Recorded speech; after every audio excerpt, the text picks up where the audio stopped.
activité diplomatique formelle de l'année. Et c'est de bon augure que cette inauguration de l'année diplomatique se fasse à travers cette visite du haut représentant de l'Union européenne pour la politique extérieure et de défense, mon ami Josep Borrell. C'est sa première visite au Maroc, c'est la première activité diplomatique formelle de nous deux.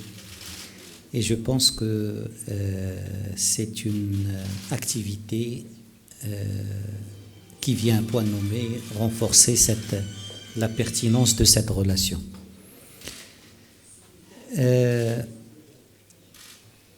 C'est une visite qui vient à point nommé pour couronner une année de partenariat très riche, très dense entre le Maroc et l'Union européenne. Au cours de l'année écoulée, l'année 2022, nous avons reçu un grand nombre de visites de responsables européens ici au Maroc. La présidente elle-même de la Commission, vice-président pour les affaires économiques, vice-président pour le Green Deal, M. Timmermans, aujourd'hui le vice-président Borrell, les commissaires en charge de la migration, commissaire en charge de l'emploi, commissaire en charge de l'élargissement. Donc c'est un ballet diplomatique continu qu'on a eu avec l'Union européenne tout au long de l'année. C'est une année aussi marquée par le renforcement du contenu de notre partenariat, par la signature du partenariat vert, par la signature de conventions de coopération financière couvrant près de 500 millions d'euros pour l'année 2022-2023, par le renforcement de notre concertation et de notre dialogue politique, et par une coopération renforcée dans tous les domaines sur la migration, sur le développement économique et d'autres secteurs. Ça montre que dans la projection extérieure du Maroc, telle que voulue par Sa Majesté le roi Mohammed VI, l'Union européenne continue d'être un partenaire de premier choix. L'Union européenne continue d'être un partenaire stratégique du Royaume du Maroc.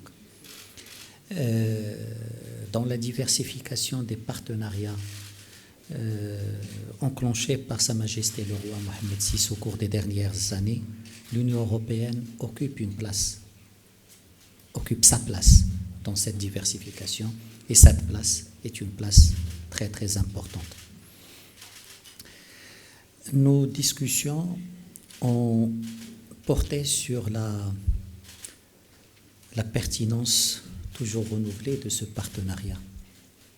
C'est un partenariat de voisinage, c'est un partenariat de valeurs, c'est un partenariat d'intérêt. Et sur ces trois dimensions, les événements autour de nous, la conjoncture internationale, donnent énormément de pertinence à ces trois aspects. Le voisinage est fondamental et le Maroc, parmi les pays les plus proches de l'espace européen en dehors du continent européen. Et ce voisinage nous donne beaucoup d'opportunités de coopération, nous met face à des défis communs que nous devons gérer ensemble. Les valeurs, et je pense que le Maroc, dans le voisinage de l'Europe, est parmi les pays qui partagent le plus de valeurs avec l'Union européenne, des valeurs de démocratie, des valeurs de promotion et de protection des droits de l'homme, des valeurs de tolérance, d'ouverture et des valeurs de modération et de modernité. Et ces valeurs sont aujourd'hui encore plus pertinentes que par le passé dans ce contexte assez difficile. Et une pertinence aussi par rapport à des intérêts, et le Maroc et l'Union européenne ont des intérêts convergents dans beaucoup de domaines. Et ce qui donne la force à ce partenariat, c'est cette convergence aussi dans le contenu du nouveau modèle de développement validé par Sa Majesté le roi Mohammed VI et le programme de partenariat avec l'Union européenne. cette convergence entre les priorités marocaines nationales, les priorités européennes, rend plus facile le développement et la déclinaison de ce partenariat dans des programmes et des projets concrets. Le partenariat nécessite d'être nourri, enrichi. Et nos discussions aujourd'hui nous ont permis d'identifier beaucoup de pistes pour nourrir ce partenariat. Nous allons programmer l'année prochaine un conseil d'association Maroc-Union européenne avec peut-être des formules encore plus renforcées, plus imaginatives. Nous allons renforcer notre dialogue politique à tous les niveaux, là aussi en cherchant des formules innovatives, des formules plus avant-gardistes dans leur contenu et dans leur format. Nous allons explorer la possibilité de renforcer ce partenariat par un partenariat sécuritaire encore plus avancé, par un partenariat stratégique aussi. Nous pouvons faire beaucoup de triangulation entre le Maroc, l'Union européenne et l'Afrique, entre le Maroc, l'Union européenne et des pays du Moyen-Orient. Et nous allons travailler pour concrétiser le partenariat vert qui a été signé l'année dernière, pour finaliser et avancer sur le partenariat numérique, mais aussi sur d'autres projets, le partenariat sur l'éducation et la formation, tous les domaines qui sont au cœur de cette relation entre le Maroc et l'Union européenne.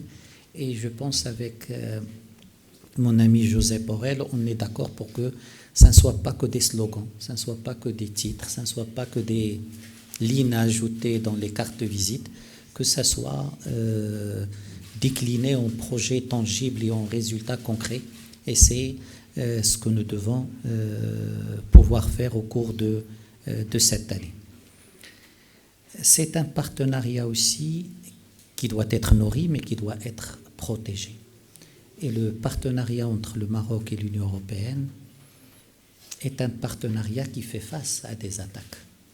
Et la position du Maroc a toujours été que c'est un partenariat qui doit être protégé des deux côtés, que c'est un partenariat qui ne peut pas ne pas être immunisé, ne pas être protégé. Ce partenariat fait face à un harcèlement juridique continu. Ce partenariat fait face à des attaques médiatiques répétées. Ce partenariat fait face aussi à des attaques dans des institutions européennes et notamment au sein du Parlement à travers des questions dont le Maroc est l'objet et qui sont orientées, qui sont l'objet qui sont le résultat de calculs et d'une volonté de nuire à ce partenariat. Le harcèlement juridique, le Maroc a eu à s'exprimer sur cette question. Le Maroc considère que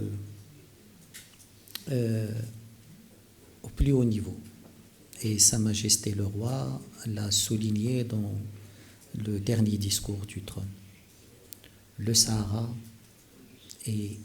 sont les lunettes à travers lesquelles le Maroc juge la sincérité des amitiés et l'engagement des partenaires.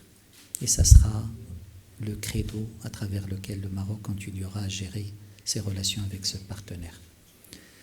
Le harcèlement ou les attaques médiatiques multiples qui émanent, nous pensons, de personnes, de structures, de milieux, dérangés par ce Maroc qui se développe, ce Maroc qui renforce son protagonisme, et ce Maroc qui se projette sans complexe dans son environnement géopolitique proche, africain, arabe, méditerranéen.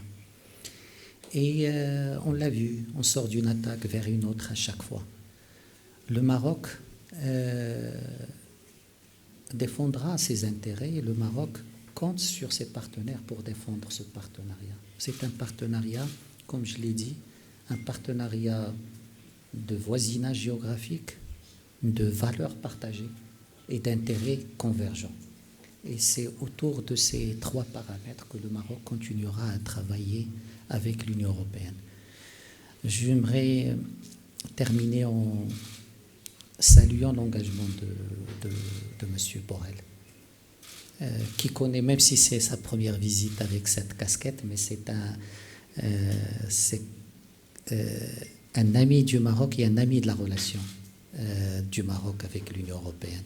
Et ça, c'est important. C'est important parce que c'est ces relations de confiance qui nous permettent de nous projeter dans l'avenir de ce partenariat.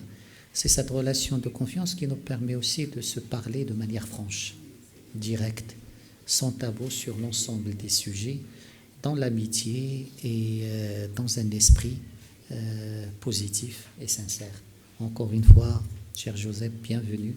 Et j'espère que nos discussions ont été fructueuses et que nous allons les continuer pour aborder beaucoup de questions régionales qui nous intéressent, qui intéressent le Maroc, qui intéressent l'Union européenne et